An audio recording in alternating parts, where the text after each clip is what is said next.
Good afternoon everyone. आज हम एक बहुत इम्पोर्टेंट इमरजेंसी टॉपिक पढ़ने वाले हैं जिसका नाम है हेमरेज यानी ब्लीडिंग। ठीक है, तो आप सबने कभी ना कभी किसी को कट लगने पर ब्लड निकलते देखा होगा, लेकिन क्या हर ब्लीडिंग सेम ब्लीडिंग होती है? नहीं, कुछ ब्लीडिंग बाहर से दिखाई देती है और कुछ बॉडी के अंदर होती है जो और भी ज़्यादा डेंजरस हो सकती है। देखिए, दोनों ब्लीडिंग सेम तो नहीं है ना। जो बाहर वाली है इसे हम रोक सकते हैं, इसको हम तुरंत ट्रीट कर सकते हैं। जो इंटरनल ब्लीडिंग हो रही है, क्या आप उसे ट्रीट कर सकते हैं? क्या आप उसमें पट्टी कर सकते हैं? क्या आप उसमें बिटाडीन लगा सकते हैं? क्या आप उसे रोक सकते हैं? नहीं रोक सकते ना, क्योंकि वो इंटरनल हो रही है। आपको पता भी नहीं है किस ऑर्गन से हो रही है ना। आपको पता भी नहीं है कि वो किस ऑर्गन से हो रही है। तो इंटरनल ब्लीडिंग और भी ज़्यादा डेंजरस होती है, मतलब ये लाइफ थ्रेटनिंग कंडीशन भी है। और अगर एक्सटर्नल ब्लीडिंग हो रही है तो इसमें क्या आप पट्टी लगा सकते हैं, बिटाडीन लगा सकते हैं, इसे आप रोक सकते हैं, जी जान लगा देंगे आप इसे रोकने में, क्योंकि वो विजिबल है। और इंटरनल ब्लीडिंग विजिबल नहीं है। हेमरेज एक मेडिकल इमरजेंसी है क्योंकि हमारा ब्लड बॉडी के हर ऑर्गन तक ऑक्सीजन और न्यूट्रिशन पहुंचाता है। ठीक है, क्या करता है हमारा ब्लड? ऑक्सीजन और न्यूट्रिएंट्स पहुंचाता है। ठीक है, अगर बॉडी से बहुत ज़्यादा ब्लड लॉस हो जाए, अगर बॉडी से बहुत ज़्यादा ब्लड लॉस हो जाए तो पेशेंट शॉक में चला जाता है। ठीक है, तो पेशेंट क्या होगा? शॉक में चला जाएगा। और अगर ट्रीटमेंट टाइम पर ना मिले तो जान का भी खतरा हो सकता है। ठीक है, मैंने आपको बताया अगर ट्रीटमेंट प्रॉपर ना लिया जाए, ठीक है, अगर ट्रीटमेंट प्रॉपर नहीं हुआ, नहीं डायग्नोस कर पाए, तो इसमें लाइफ थ्रेटनिंग वाली कंडीशन अकर होगी।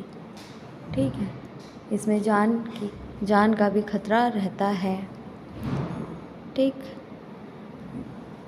नेक्स्ट है आपका, इसीलिए एक हेल्थ केयर प्रोफेशनल के लिए हेमरेज को समझना बहुत ज़रूरी है।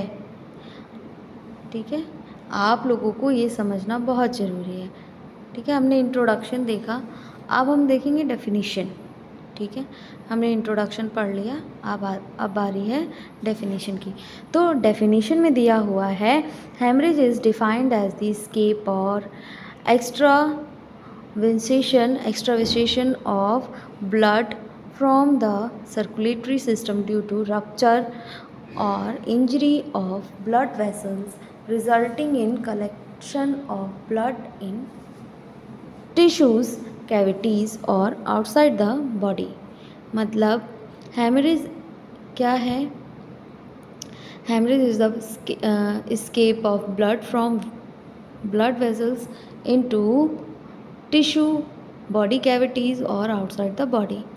नॉर्मली ब्लड हमारी आर्टरीज, वेन और कैपिलरीज के अंदर फ्लो करती हैं। ठीक है, नॉर्मली ब्लड हमारे आर्टरीज, वेन्स और कैपिलरी के अंदर फ्लो करती हैं। जब किसी इंजरी, डिजीज़ या ब्लड वेसल्स के रप्चर की वजह से ब्लड वेसल्स डैमेज हो जाती है। ठीक है, किसी इंजरी की वजह से क्या होता है, किसी इंजरी या फिर डिजीज़ की या फिर ब्लड वेसल्स के रप्चर की वजह से, ठीक है, ब्लड वेसल्स डैमेज हो जाती हैं। ठीक है, तब ब्लड अपनी नॉर्मल जगह से बाहर निकलने लगता है। तब ब्लड क्या करता है? अपनी नॉर्मल जगह से बाहर निकलने लगता है। ये ब्लड बॉडी के अंदर भी आ सकता है, ये ब्लड बॉडी के अंदर भी आ सकता है, ऑर्गन्स और टिश्यूज़ में कलेक्ट हो सकता है। ये कहाँ कलेक्ट हो सकता है? ऑर्गन्स और टिश्यू में भी कलेक्ट हो सकता है। इसी कंडीशन को हेमरेज या ब्लीडिंग कहते हैं। अब इसी कंडीशन को क्या कहते हैं? हेमरेज या ब्लीडिंग कहा जाता है। एग्जाम्पल के लिए, अगर किसी को रोड एक्सीडेंट हो जाए, और उसके हाथ से ब्लड बाहर निकल रहा हो, तो ये भी हेमरेज है। ठीक है। अगर किसी का एक्सीडेंट हो गया है और उसके हैंड से ब्लड निकल रहा है, तो ये कैसी कंडीशन है?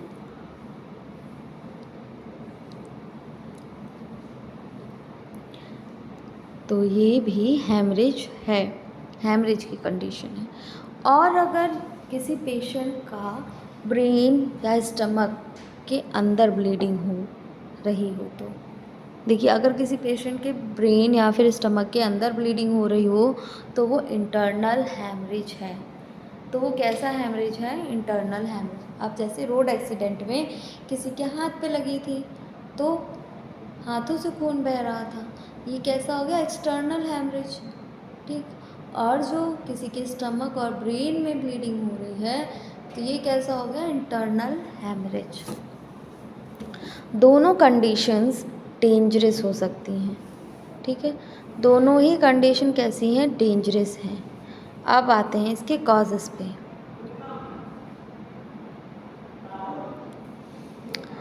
इसका कॉज क्या है? तो अब हम देखते हैं हेमरेज होता क्यों है। ठीक है, हेमरेज होता क्यों है? ट्रॉमा और इंजरी। सबसे कॉमन कॉज होता है इंजरी। सबसे कॉमन कॉज क्या है? इंजरी। जैसे road traffic accident, fall from height, knife injury, glass cut, sport injury.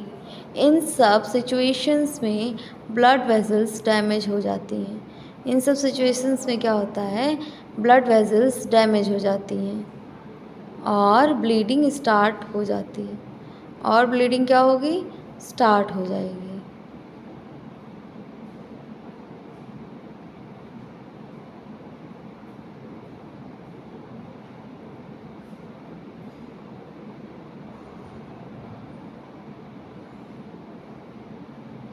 जैसे मैंने आपको बताया, ट्रॉमा और इंजरी। ठीक है, सबसे कॉमन कॉज होता है इंजरी। सबसे कॉमन कॉज क्या होता है? इंजरी होता है। ठीक है, और जैसे इसमें कुछ एग्जांपल्स दिए हुए हैं। Road traffic accident, fall from height, मतलब ऊपर से गिरना। ठीक है, रोड एक्सीडेंट होना, नाइफ इंजरी। ठीक है, चाकू से लग गई चोट। ठीक है, ग्लास से कट गया, या फिर स्पोर्ट इंजरी, खेलते खेलते चोट लग गई। ठीक है, इन सब सिचुएशन में ब्लड वेसल्स डैमेज हो जाती हैं। इन सब सिचुएशंस में क्या है? ब्लड वेसल्स डैमेज हो जाती हैं और ब्लीडिंग स्टार्ट हो जाती है। ठीक है, और क्या होता है? ब्लीडिंग स्टार्ट हो जाती है। नेक्स्ट है सर्जिकल प्रोसीजर। सर्जिकल प्रोसीजर और इन्वेसिव इंटरवेंशन। ठीक है, कभी कभी सर्जरी के दौरान भी ब्लड वेसल्स कट हो जाती हैं। कभी कभी क्या होता है? सर्जरी के दौरान भी ब्लड वेसल्स कट हो जाती हैं। नॉर्मली सर्जन ब्लीडिंग कंट्रोल कर लेते हैं, लेकिन कभी कभी एक्सेसिव ब्लीडिंग भी हो सकती है। नॉर्मली सर्जन्स क्या करते हैं? ब्लीडिंग को कंट्रोल कर लेते हैं, लेकिन फिर भी ब्लीडिंग हैवी हो गई। ठीक है, हैवी ब्लीडिंग हो सकती है, एक्सेसिव ब्लीडिंग हो सकती है। ठीक है, नेक्स्ट है ulcer, ulceration, peptic ulcer, varicose ulcer. ठीक है, तो स्टमक अल्सर या इंटेस्टाइनल अल्सर धीरे धीरे ब्लड वेसल्स को डैमेज कर देते हैं।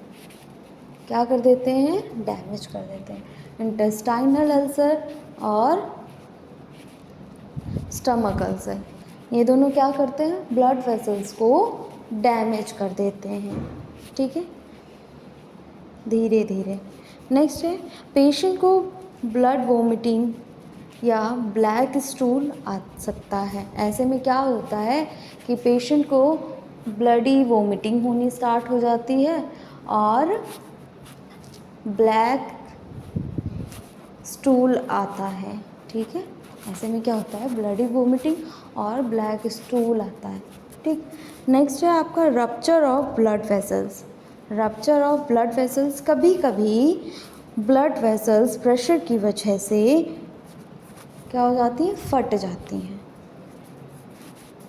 क्या होता है, उन पे प्रेशर पड़ता है ब्लड वेसल्स पे, ठीक है, प्रेशर पड़ने की वजह से वो क्या हो गई, फट जाती हैं, ठीक है। ये ज़्यादातर हाई ब्लड प्रेशर या एन्यूरिज्म में देखा जाता है, ठीक है। ये किस में देखा जाता है, हाई ब्लड प्रेशर या एन्यूरिज्म में देखा जाता है, जैसे ब्रेन हैमरेज, इसका एग्जाम्पल है ब्रेन हैमरेज, ठीक है। नेक्स्ट है आपका इन्फेक्शन और ट्यूमर, ठीक है, इन्फेक्शन और ट्यूमर, इन्फ्लेमेटरी डिजीजेस, नहीं sorry, erosion, tumours and infection, ठीक है, इन्फेक्शन और ट्यूमर। तो कभी कभी कुछ इन्फेक्शन और कैंसर ब्लड वेसल्स को डैमेज कर देते हैं, जिसे ब्लीडिंग स्टार्ट हो सकती है। कुछ इन्फेक्शंस और कैंसर, ठीक है, ब्लड वेसल्स को डैमेज कर देते हैं, जिससे ब्लीडिंग स्टार्ट हो सकती है। नेक्स्ट है ब्लीडिंग डिसऑर्डर। ब्लीडिंग डिसऑर्डर में क्या है, कुछ डिजीज़ेस में ब्लड क्लॉट नहीं बन पाता, जैसे हीमोफीलिया।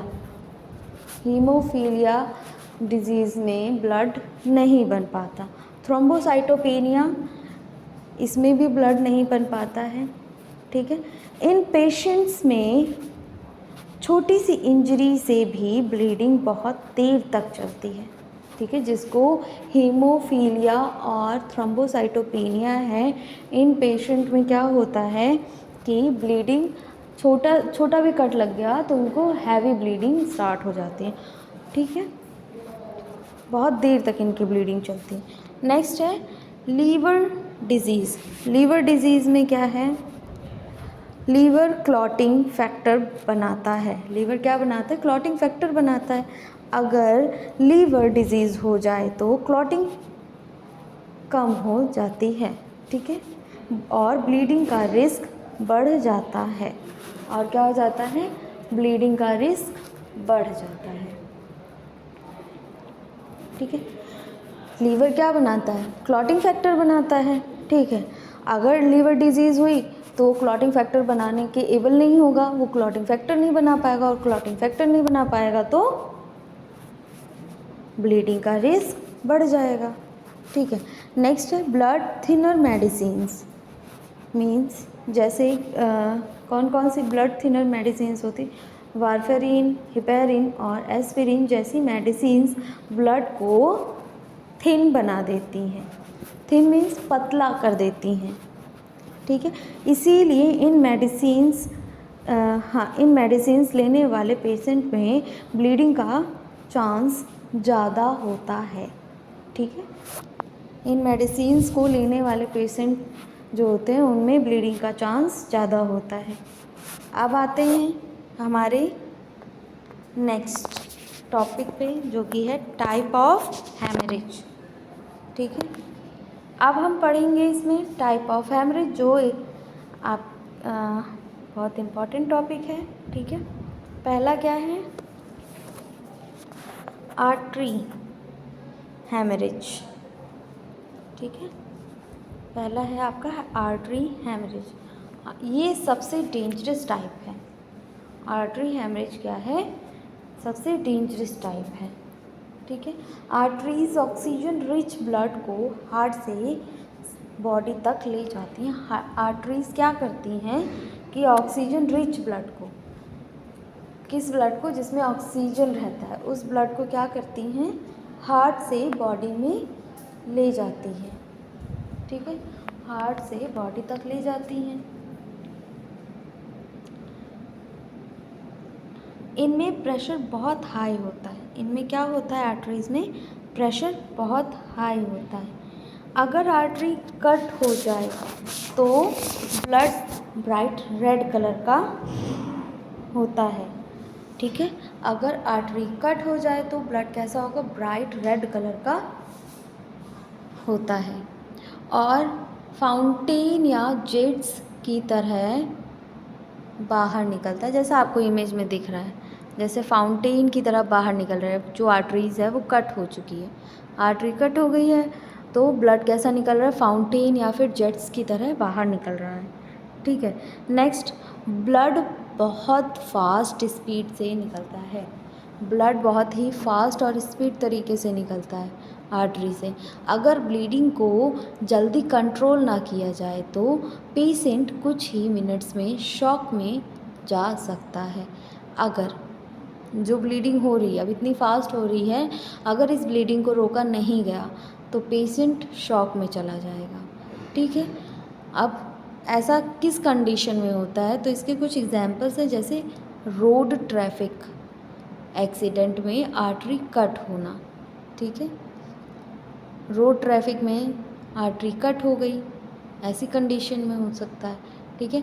नेक्स्ट है वेनस हैमरेज। वेनस हैमरेज में क्या है, वेनस हैमरेज में वेन्स ब्लड को बॉडी से हार्ट की तरफ लेकर जाती हैं। वेन्स ब्लड को किसकी तरफ ले जाती हैं, वेन्स ब्लड को बॉडी से हार्ट की तरफ लेकर जाती हैं। इनमें प्रेशर आर्टरी से कम होता है। वेन्स में क्या होता है, आर्टरीज के मुकाबले वेनस में प्रेशर कम होता है।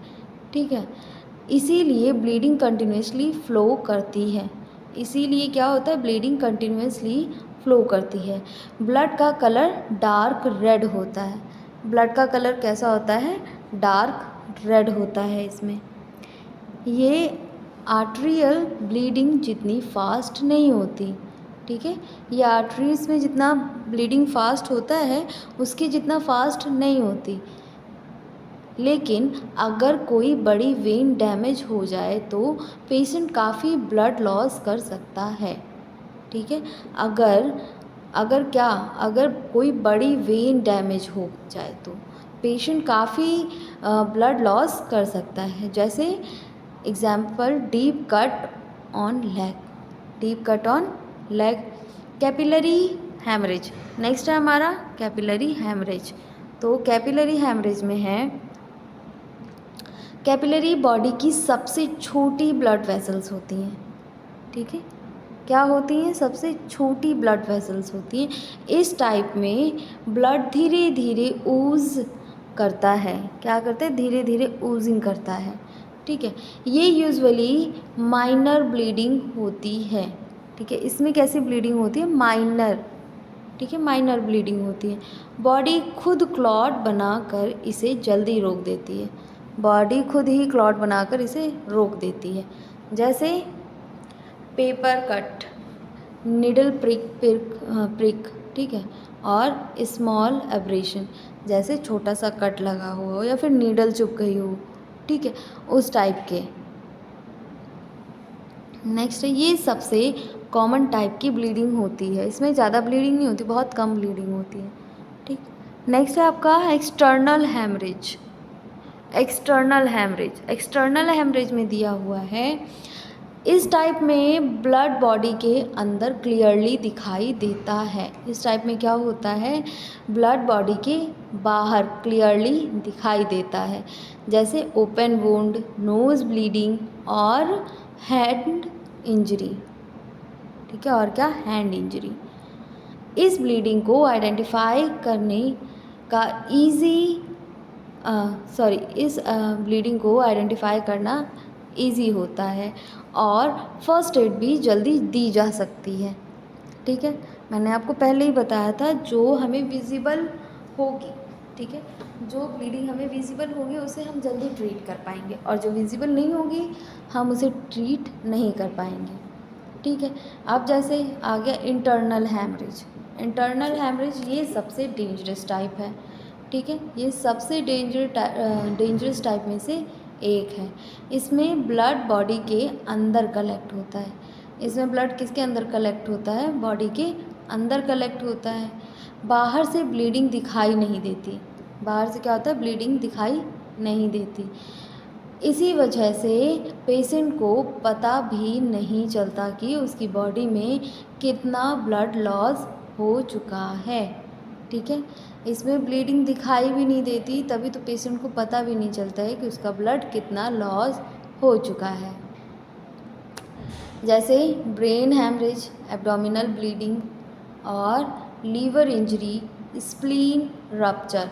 इंटरनल हैमरेज को डायग्नोज करने के लिए सीटी स्कैन, अल्ट्रासाउंड या एमआरआई की ज़रूरत पड़ सकती है। ठीक है, इंटरनल हैमरेज को डायग्नोज करने के लिए सीटी स्कैन, अल्ट्रासाउंड या फिर एमआरआई की ज़रूरत इसमें पड़ती है। ठीक है, ये था हमारे टाइप ऑफ हैमरेज। अब आते हैं हम साइन एंड सिम्टम्स पे। तो साइन एंड सिम्टम्स है हमारा, इसमें क्या क्या हमें दिखाई देता है साइन एंड सिम्टम। अगर ब्लीडिंग कम हो तो विजिबल ब्लीडिंग, ठीक है, पेन और स्वेलिंग। अगर ब्लड लॉस ज़्यादा हो जाए तो वीकनेस, डिजीनेस, पेल स्किन और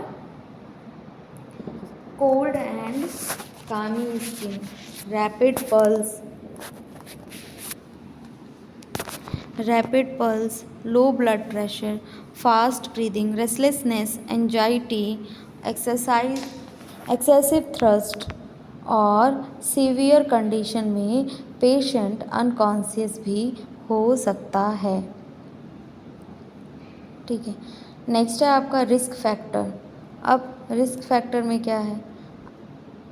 रिस्क फैक्टर में है उन सिचुएशन की जहाँ हैमरेज का रिस्क ज़्यादा होता है, जैसे एडवांस्ड एज मतलब old age, hypertension, high blood pressure, bleeding disorder, haemophilia, thrombocytopenia, liver disease, blood thinner medicines, trauma और accident, malnutrition specially vitamin K deficiency, cancer और ट्यूमर। इन पेशेंट में ब्लीडिंग का चांस नॉर्मल लोगों की तुलना में ज़्यादा होता है।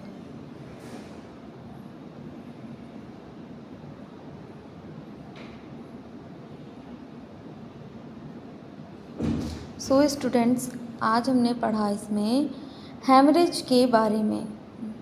ठीक है, हैमरेज के बारे में डिटेल में पढ़ा। हमने जाना कि हैमरेज क्या होता है, उसकी definition, causes, introduction, different types, sign and symptoms and risk factor क्या होता है। एक बात हमेशा याद रखिए, आर्टीरियल हैमरेज सबसे रैपिडली लाइफ थ्रेटनिंग होती है और इंटरनल हैमरेज सबसे डिफ़िकल्ट होता है। इसीलिए इसे आइडेंटिफाई करना ज़रूरी है। ठीक है, और अर्ली रिकॉग्निशन और टाइमली मैनेजमेंट पेशेंट की लाइफ बचा सकती है। ठीक है, तो ये था आपका हैमरेज। अब आगे हम इसकी डायग्नोसिस, ट्रीटमेंट और प्रिवेंशन, ये सब हम अब अपनी नेक्स्ट क्लास में पढ़ेंगे।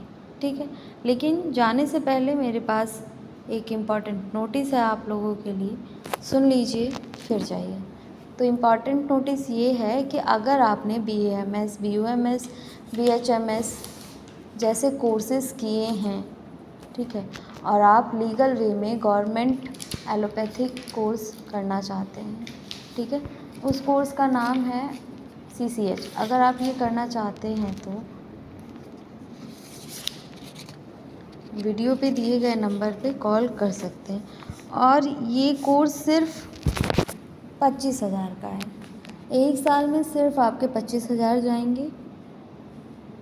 अगर आप लोग इंटरेस्टेड हैं तो वीडियो पे जो नंबर दिया गया है उस पर आप कॉल करके बात कर सकते हैं। ठीक है,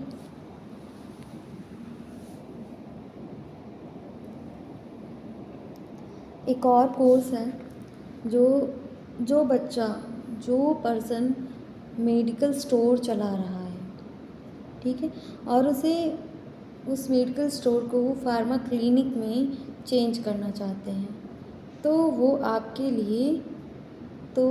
लिए बेस्ट है टेलीमेडिसिन कोर्स। जैसे किसी बच्चे का मेडिकल स्टोर चल रहा है, अब उसे फार्मा क्लिनिक में चेंज करना है, तो ये क्या होगा, उसके लिए ये बेस्ट सोर्स है। ठीक है,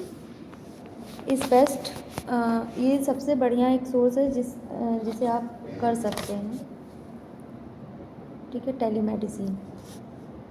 इसमें आपको बताया जाएगा कैसे आप अपने मेडिकल स्टोर को कॉरपोरेट मेडिकल स्टोर से बेहतर कर सकते हैं और एक हेल्थ केयर का इकोसिस्टम डेवलपमेंट कर सकते हैं। इसमें आप डॉक्टर से ऑडियो वीडियो कॉल पे कनेक्ट हो सकते हैं और कंप्लीट फ़ीस है इसकी 25,000 25,000। ठीक है, अगर कोई भी क्वेरी हो आपकी, ठीक है, दोनों कोर्सेज़ को लेके, ठीक है, अगर आपकी कोई भी क्वेरी है, आपको ये कोर्स करना है, आप इंटरेस्टेड हैं, तो आप वीडियो पे दिए गए नंबर पे कॉल करके बात कर सकते हैं।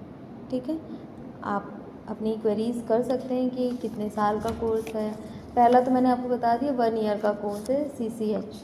सेकंड, आप पूछ सकते हैं कितने साल का कोर्स है, कब कंप्लीट होगा, कैसे इसमें स्टडी होती है। ठीक है, आपको जितनी भी क्वेरी है आप इसमें कॉल करके पूछ सकते हैं। ठीक है क्लास, तो ये तो हमारा नोटिस था, मैंने आपको बताया। एक बार मैं फिर से बता दूँ, सेकंड वाला जो मेडिकल स्टोर अगर आप लोग चला रहे हों तो उसे फार्मा क्लिनिक में अगर आपको चेंज करना है, ठीक है, तो आपके लिए बेस्ट क्या है, टेलीमेडिसिन कोर्स। इसमें आपको बताया जाएगा कि आप अपने मेडिकल स्टोर को कॉरपोरेट स्टोर से बेहतर कर सकते हैं और एक हेल्थ केयर का इकोसिस्टम डेवलपमेंट कर सकते हैं। इसमें आप डॉक्टर से ऑडियो वीडियो कॉल पे कनेक्ट हो सकते हैं और इसकी कंप्लीट फ़ीस है जो मैंने आपको बता दी है 25,000। ठीक है, हमारे दिए गए नंबर पर कॉल कर सकते हैं आप। तो ये था नोटिस। अब आते हैं अपने टॉपिक पे। आज हमने क्या पढ़ा है, हेमरेज की इंट्रोडक्शन, डेफिनीशन और कॉजेस, साइन एंड सिम्टम्स और इसके टाइप्स भी हमने पढ़े। ठीक है, तो आप लोग अच्छे से पढ़िए। ठीक है, क्योंकि हमने देखिए हेमरेज को अभी पूरा कवर नहीं किया है, हमने इसमें बहुत शॉर्ट में कवर किया है। अपनी नेक्स्ट क्लास में हम इसे और भी कवर अप करेंगे, तो आप लोग अच्छे से पढ़िए क्लास। ठीक है, और देखिए इसमें हमने क्या क्या कवर कर लिया था। इंट्रोडक्शन, जैसे हेमरेज होती क्या है, हेमरेज ब्लीडिंग है। ठीक है, इसमें आर्टरीज, ठीक है, ब्लड वेसल्स के डैमेज होने से ब्लीडिंग हैवी होनी स्टार्ट हो जाती है, जिसे हम क्या कहते हैं, हेमरेज कहते हैं। ठीक, और ये एक्सटर्नल भी हो सकती है और इंटरनल भी हो सकती है। मीन्स एक्सटर्नल मीन्स विजिबल होती है और इंटरनल मीन्स विजिबल नहीं होती। It may be acute, sudden और क्रॉनिक स्लो। ठीक है, ये सडन भी हो सकती है और क्रॉनिक मतलब स्लो स्लो, धीरे धीरे हो रही है और बहुत डेंजरस हो गई है। ठीक है, जैसे एक्सीडेंट जो रोड एक्सीडेंट होता है, ठीक है, ऐसी कंडीशन में क्या होता है, एकदम अचानक चोट लगती है और ब्लीडिंग होनी स्टार्ट हो जाती है। और जो इंटरनल है वो स्लोली स्लोली स्टार्ट होती है। ठीक है, स्लोली स्लोली स्टार्ट होती है। तो हमने पढ़ लिया है हेमरेज। इससे पहले हमने पढ़ा था शॉक भी हमारा टॉपिक बहुत अच्छा था, जो हमने अच्छे से कवर किया। ठीक, बेहतरीन टॉपिक था हमारा, हमने उसे बहुत अच्छे से कवर किया। शॉक क्या होता है, इसकी डेफिनेशन क्या होती है। ठीक, तो आज की क्लास यहीं पर एंड करते हैं।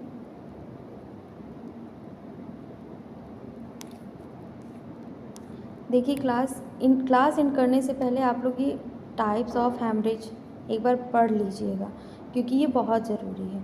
ठीक है, arterial haemorrhage, venous haemorrhage, capillary haemorrhage, external और इंटरनल हेमरेज, ये बहुत इम्पॉर्टेंट है। एक बार आप लोग इसे भी पढ़ लीजिएगा थोड़ा। ठीक है, इसके बाद इसके साइन एंड सिम्टम्स, ठीक है, वीकनेस, फटीग, डिजीनेस और giddiness, rapid and weak pulse, low blood pressure, cold and clammy skin, shortness of breath, restlessness और anxiety, decrease urine output, loss of consciousness in severe cases. ठीक है, तो आप लोग ये साइन एंड सिम्टम्स, इसके types वगैरह सब पढ़ सकते हैं। ठीक है, तो आज हम अपनी क्लास यहीं पर एंड करते हैं। Thank you class.